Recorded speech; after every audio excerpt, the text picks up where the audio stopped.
ശുക്ലാംബരധരം വിഷ്ണും ശശിവർണം ചതുർഭുജം പ്രസന്നവദനം ധ്യായേത് സർവവിഘ്നോപശാന്തയേ. പ്രിയമുള്ള ഡോക്ടർ മാരാർജി പ്രേക്ഷകരെ, നാം ഇവിടെ നിങ്ങളുടെ മുന്നിൽ സംവേദിക്കുന്ന വിഷയം വാരഫലമാകുന്നു. ശുഭാശുഭങ്ങളും മേടം മുതൽ മീനം രാശി വരെയുള്ള 12 രാശിക്കാരുടെയും അനുഭവങ്ങൾ എപ്രകാരമായിരിക്കുമെന്നാണ് നാം ചർച്ച ചെയ്യുന്നത്. നിങ്ങളുടെ ഈ വാരഫലത്തിൽ നാം ചർച്ച ചെയ്യുന്നത് 1200 കന്നിമാസം 15-ാം തീയതി മുതൽ 21-ാം തീയതി വരെയുള്ള 7 ദിനങ്ങളാണ്.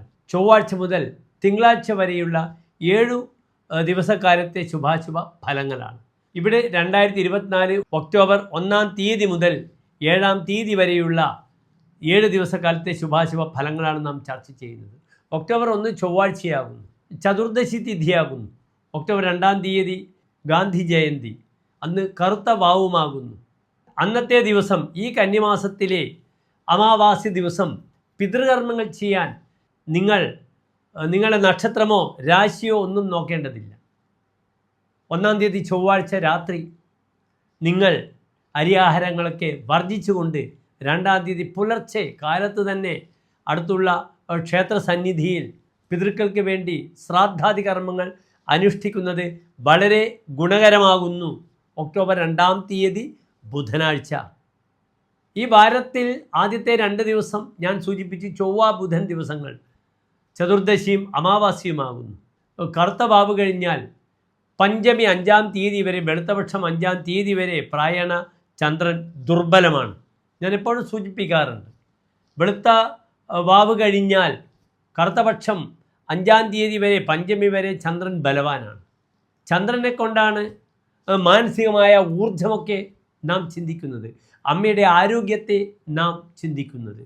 മനോമാതരോ ശീതരശ്മി ചന്ദ്രൻ മനോമാതരോ അമ്മയും മനസ്സുമാകുന്നു. മനോഭൂതസ്യ ചന്ദ്രസ്യ ബലവത്വേ മനഃപ്രസാദഃ ജായതേ.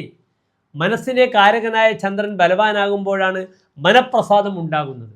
മനഃപ്രസാദാദി ഏവ സർവകാര്യസിദ്ധിയെ.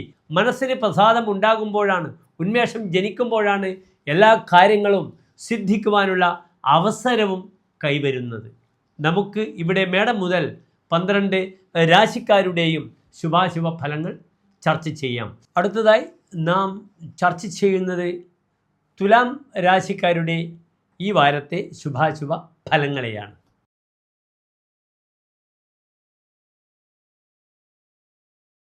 ചിത്ത നക്ഷത്രത്തിൻ്റെ അവസാനത്തെ 30 നാഴിക, ചോതി വിശാഖം നക്ഷത്രത്തിൻ്റെ ആദ്യത്തെ 45 നാഴിക വരുന്ന 2.25 നക്ഷത്ര സമൂഹമാകുന്നു. ഇന്ന് തുലാം രാശിക്ക് ലഗ്നത്തിൽ ശുക്രൻ, 5-ാം ഭാവത്തിൽ ശനി, 6-ൽ രാഹു, അഷ്ടമത്തിൽ വ്യാഴം, 9-ാം ഭാവത്തിൽ ചൊവ്വ, 11-ാം ഭാവത്തിൽ ചന്ദ്രൻ, 12-ൽ രവി, ബുധൻ, കേതു.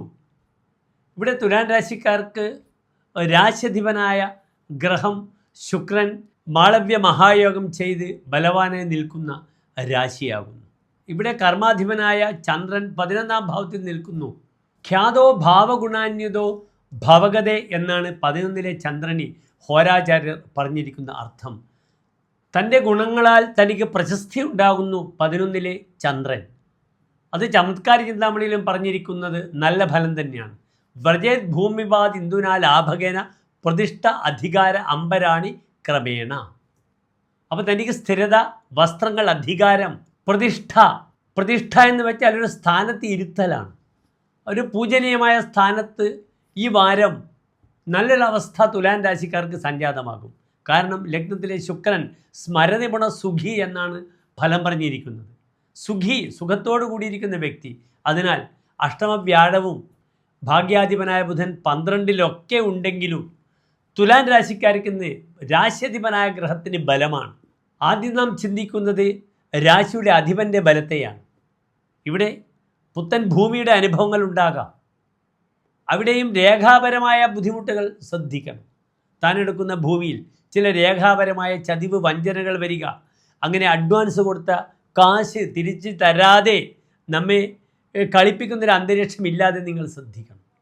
സഹോദര ഗുണം പ്രായണ കുറവാണെങ്കിലും ഇവിടെ 9ൽ നിൽക്കുന്ന ചൊവ്വ തുലാം രാശിക്കാർക്ക് പല കാര്യങ്ങളും ഇംപ്ലിമെൻ്റ് ചെയ്യുവാനുള്ള, കരുത്തോടുകൂടി മുന്നോട്ട് നീങ്ങുവാനുള്ള ഒരു അദമ്യമായ കരുത്തിനെ പ്രദാനം ചെയ്യുന്നു ഈ ഒരു വാരക്കാലം. ഇവിടെ 12ാം ഭാവത്തിലാണ് ബുധനും സൂര്യനും കേതുവോടുകൂടെ നിൽക്കുന്നത്.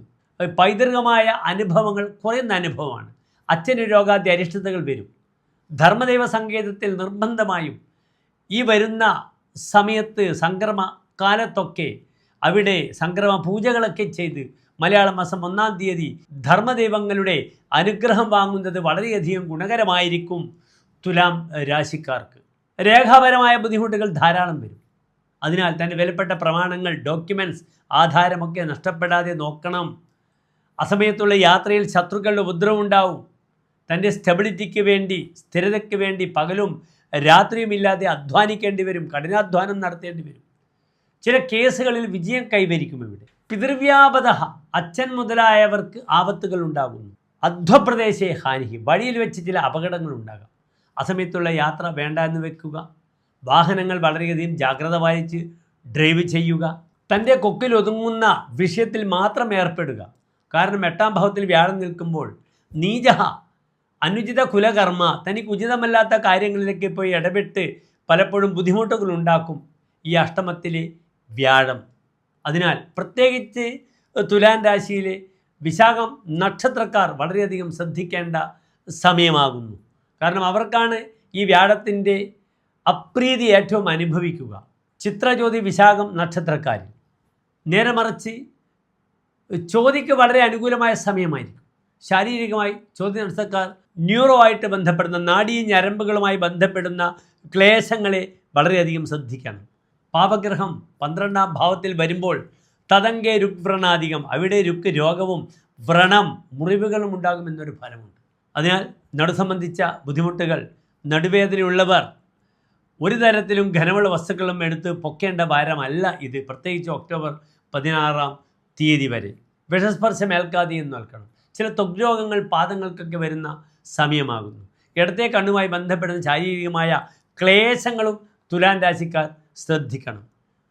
തുലാം രാശിയിൽ വരുന്ന ചിത്ര നക്ഷത്രക്കാർക്ക് പ്രായേണ പല കാര്യങ്ങളിലും ഒരു കുതിപ്പ്, അനുകൂലമായ അവസ്ഥ കൈവരുന്നു. അത് ഭൂമി വിഷയത്തിലായാലും ധീരതയോടുകൂടി പല കാര്യങ്ങളിലും ഇടപെട്ട് വിജയം കൈവരിക്കുന്നതിലും ചിത്ര നക്ഷത്രക്കാരെ വളരെയധികം സഹായിക്കും. പല മറ്റുള്ളവർക്ക് കഴിയാത്ത, അസാധ്യമാണെന്ന് തോന്നുന്ന കാര്യങ്ങളും പോസിബിളാക്കാൻ, സാധ്യമാക്കാൻ എല്ലാ കാര്യങ്ങളും തുലാം രാശിയിലെ ചിത്ര നക്ഷത്രക്കാർക്ക് ഒരു പ്രത്യേക വിരുദ് നമുക്ക് കാണാവുന്നതാണ്. ഇവിടെ പ്രധാനപ്പെട്ട പ്രാർത്ഥന, ഭാഗ്യാധിപനായ ഗ്രഹം ബുധൻ 12 നിൽക്കുന്നു, സൂര്യൻ 12 നിൽക്കുന്നു. അതിനാൽ ഒക്ടോബർ 2-ാം തീയതി ബുധനാഴ്ച പിതൃകർമ്മം ചെയ്യുന്നത് ഏറ്റവും അധികം ഗുണം ലഭിക്കുക തുലാം രാശിക്കാർക്കാണ്. പിതൃകർമ്മം ചെയ്യുക, പൂർവികമായ ധർമ്മദൈവ സങ്കേതത്തിൽ അവിടത്തേക്ക് വേണ്ടുന്ന എല്ലാ കാര്യങ്ങളും ചെയ്യുക. നരസിംഹക്ഷേത്രത്തിൽ പാനകം, തുളസിമാല, ഭാഗ്യസൂക്ത അർച്ചന വഴിപാടുകൾ ചെയ്യുക. ശിവനി കൂവളമാല, മൃത്യുഞ്ജയ പുഷ്പാഞ്ജലി, ജലധാര വഴിപാട് ചെയ്യുക. ശാരീരികമായ ക്ലേശങ്ങളിൽ നിന്നും മുക്തി ലഭിക്കാൻ അത് വളരെ ഉപകാരപ്രദമാണ്. അതിനാൽ പിതൃക്കളുടെ കർമ്മങ്ങൾ, ശ്രാദ്ധാദി ബലി കർമ്മങ്ങളൊക്കെ ചെയ്ത് പിതൃക്കളെ സന്തോഷിപ്പിക്കുക. അച്ഛൻ്റെ മുഷിച്ചൽ വാങ്ങാതിരിക്കുക. ജീവിച്ചിരിക്കുന്ന പിതാവിനെ ഒരു തരത്തിൽ മുഷിച്ചൽ വരാതെ നോക്കുക. അദ്ദേഹത്തിൻ്റെ ആരോഗ്യ വിഷയത്തിൽ വളരെയധികം ശ്രദ്ധിക്കുക. പ്രത്യേകിച്ച് കാർത്തിക, ഉത്രം, ഉത്രാടം നക്ഷത്രക്കാരായ അച്ഛന്മാരുണ്ടെങ്കിൽ അവരുടെ പേരിൽ മൃത്യുഞ്ജയ ഹോമം ചെയ്യുന്നത് വളരെ ഗുണകരമായിരിക്കും. എല്ലാ പ്രിയപ്പെട്ട തുലാം രാശി പ്രേക്ഷകർക്കും ശോഭനമായ നല്ല നാളെ ആശംസിക്കുന്നു. അടുത്തായി നാം ചർച്ച ചെയ്യുന്നത് വൃശ്ചികം രാശിക്കാരെക്കുറിച്ചാണ്.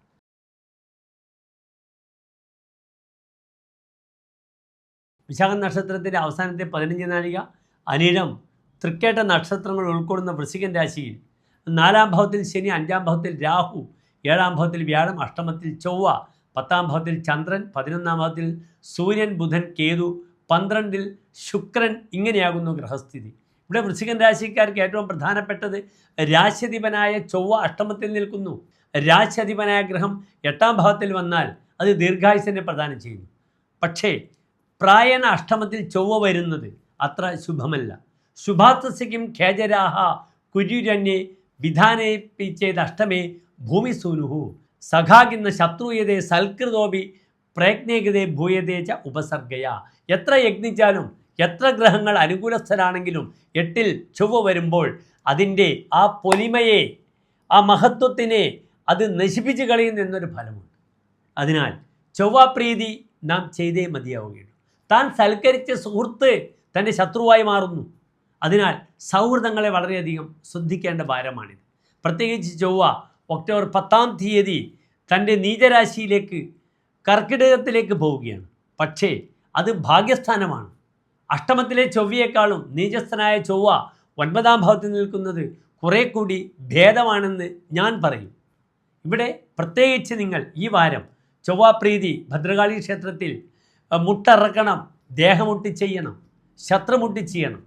അതേ രീതിയിൽ സുബ്രഹ്മണ്യ സ്വാമിക്ക് സുബ്രഹ്മണ്യ പൂജ, സുബ്രഹ്മണ്യന് പായസം അല്ലെങ്കിൽ ത്രിമധുരം പഞ്ചാമൃതം വഴിപാടായി ചെയ്യുക. നേത്രസംബന്ധമായ ബുദ്ധിമുട്ടുകളുടെ സമയമാകുന്നു. അനാവശ്യമായ ആർഗ്യുമെൻസിന് ഒരു തരത്തിലും മുതിരാൻ പാടില്ല. കാരണം വൃശ്ചികൻ രാശിക്കാർക്ക് ഇന്ന് 2-ാം ഭാവത്തിൽ ഗുളികനാണ്. നിന്ദ്യാഭിഭാഷി, നിന്ദ്യമായിട്ട് സംസാരിക്കുക എന്നൊരു ദോഷമുണ്ട് വൃശ്ചികം രാശിക്കാർക്ക്. സാമ്പത്തികമായി വളരെ അനുകൂലമായ വാരം തന്നെയാണ്. ധനാധിപനായ വ്യാഴം 7-ാം ഭാവത്തിൽ നിൽക്കുന്നു. പിതൃതോധിക, പല കാര്യത്തിലും അച്ഛനെക്കാട്ടും പ്രശസ്തി നേടുവാൻ ഈ വ്യാഴം സഹായിക്കുന്നു. അതേ രീതിയിൽ വൃശ്ചികം രാശിക്കാർക്ക് ഇന്ന് ബുധൻ 11-ാം ഭാവത്തിൽ ബലവാനായി നിൽക്കുന്നു. ഈ 3 രാശികളിലും തൃക്കേട്ട നക്ഷത്രക്കാർക്ക് ഈ വാരം വളരെ ഗുണകരമായ മാറ്റങ്ങളുടെ സമയമാണ്. കാരണം അവർക്ക് ഈ ഊർധ്വമുഖ രാശിയിൽ 11-ൽ സൂര്യനും ബുധനും ഒന്നിച്ച് നിൽക്കുന്നു, കേതുവും ഒന്നിച്ച് നിൽക്കുന്നു. അന്യമതസ്ഥരിൽ നിന്നും പലപ്പോഴും പല സഹായങ്ങൾ ലഭിക്കുന്നു. യാത്രകളിൽ വളരെയധികം പരിസമാപ്തി ഉണ്ടാകുന്നു. 11-ലെ ബുധൻ വളരെയധികം നന്മകൾ പ്രദാനം ചെയ്യുന്നു. അതേ രീതിയിൽ സൂര്യനും കർമ്മമേഖലയിൽ പുതിയ അധികാരങ്ങൾ തനിക്ക് ലഭിക്കുന്നു. രവോസംഭവേശം ച ലാഭോപയാതെ നിർബദ്വാരതോ രാജമുദ്രാധികാരാത്. ഇപ്പം രാജാവിൻ്റെ മുദ്ര തരുന്നു, അംഗീകാരം ലഭിക്കുന്നു. പല കാര്യങ്ങൾക്കും ചില പ്രത്യേക അവകാശങ്ങൾ ഈ വൃശ്ചിക രാശിയിലെ തൃക്കേട്ട നക്ഷത്രക്കാർക്ക് ലഭിക്കുന്നു. ഏറ്റവും അനുകൂലമാകുന്നു. അറിയാതെ ഗാംബ്ലിംഗ്, ഊഹക്കച്ചവടം, മതിച്ച് കച്ചവടം, ഭൂമിപരമായ വിഷയങ്ങളിലൊക്കെ തന്നെ വളരെ അനുകൂലമായ ഒരു സ്ഥിതി സംജാതമാകുന്നു. മറ്റൊരു നക്ഷത്രമായ അനിഴം നക്ഷത്രക്കാർക്ക് ഭൂമി വാങ്ങാനും ഭൂമി വികസിപ്പിക്കുവാനും ഡെവലപ്പ് ചെയ്യുവാനുള്ള അനുകൂലമായ സമയമാകുന്നു. ഗൃഹത്തിൽ പരമാവധി ശാന്തത അനുഭവപ്പെടുന്നു. കാരണം 4-ാം ഭാവാധിപൻ വളരെ പ്രബലമാണ്. ഭാവത്തിൽ 45 ഡിഗ്രി ബലവാനായി അനിഴം നക്ഷത്രത്തിൻ്റെ അധിപനായി ശനി നിൽക്കുന്നു. വളരെ നല്ലതാണ്. പിന്നെ പ്രധാനപ്പെട്ട വിശാഖ നക്ഷത്രത്തിന് ഞാൻ സൂചിപ്പിച്ചു കഴിഞ്ഞു. വ്യാഴം 7-ാം ഭാവത്തിൽ നന്നായി നിൽക്കുന്നു. അതിനാൽ പ്രായേണ വൃശ്ചികൻ രാശിക്കാർക്ക് ഞാൻ മേൽ സൂചിപ്പിച്ച പ്രാർത്ഥനകൾ ഒരു പരിഹാരമായി കണ്ട് ആ രീതിയിലുള്ള പരിഹാരങ്ങൾ ദേവതാ സങ്കേതങ്ങളിൽ ചെയ്ത് ഈ വാരം വളരെ മനോഹരമാക്കണം. എല്ലാ ഗ്രഹങ്ങളും അനുകൂലമാണ്. ചൊവ്വയെ മാത്രം, ബുദ്ധിമുട്ടുണ്ടാക്കുന്ന ചൊവ്വയെ മാത്രം പ്രീതിപ്പെടുത്താൻ ശ്രമിക്കുക. അടുത്തത് ധനുരാശി.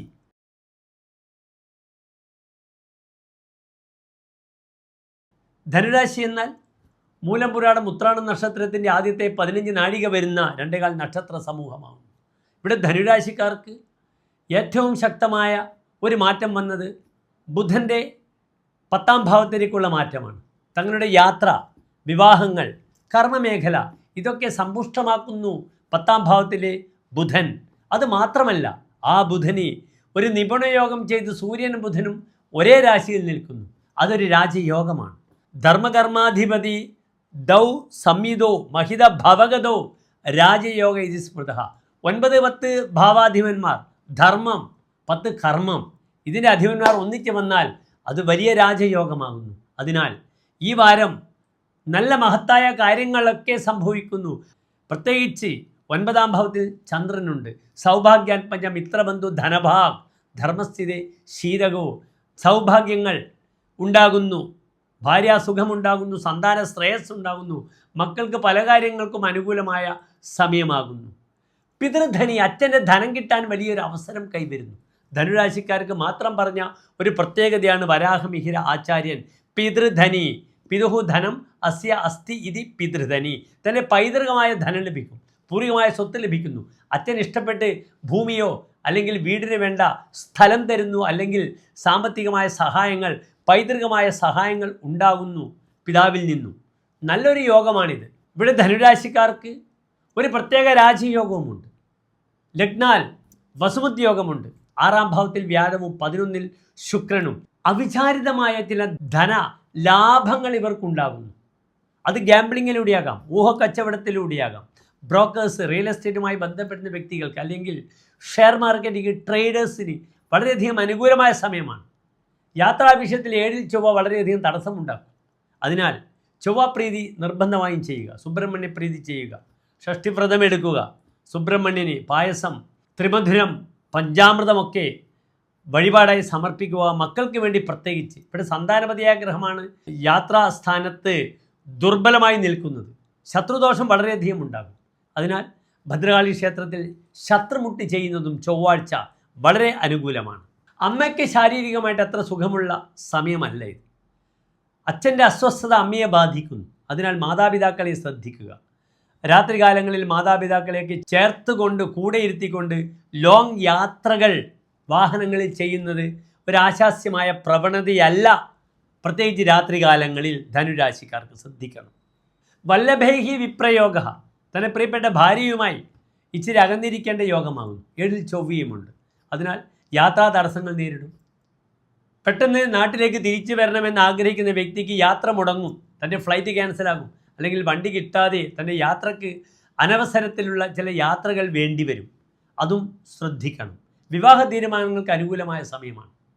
സൗമ്യ പദ്ധതി മണ്ഡപ അമരഗൃഹാദ്യ ഉൽപ്പാദനം, ദേവാലയങ്ങളുമായി ബന്ധപ്പെടുന്ന പ്രവർത്തനങ്ങളിൽ വ്യാപൃതമാവേണ്ട സമയമാകുന്നു. 10-ലെ ബുധൻ ധാർമ്മിക മതപരമായ ധർമ്മദൈവങ്ങളെ സന്തോഷിപ്പിക്കേണ്ടുന്ന വാരമാകുന്നു. അതിനുവേണ്ടി എല്ലാ കാര്യങ്ങളും മംഗളകർമ്മങ്ങളും ചെയ്യുക. എല്ലാ പ്രിയപ്പെട്ട ധനുരാശിക്കാർക്കും ശോഭനമായൊരു വാരത്തെ ആശംസിക്കുന്നു. നന്ദി, നമസ്കാരം.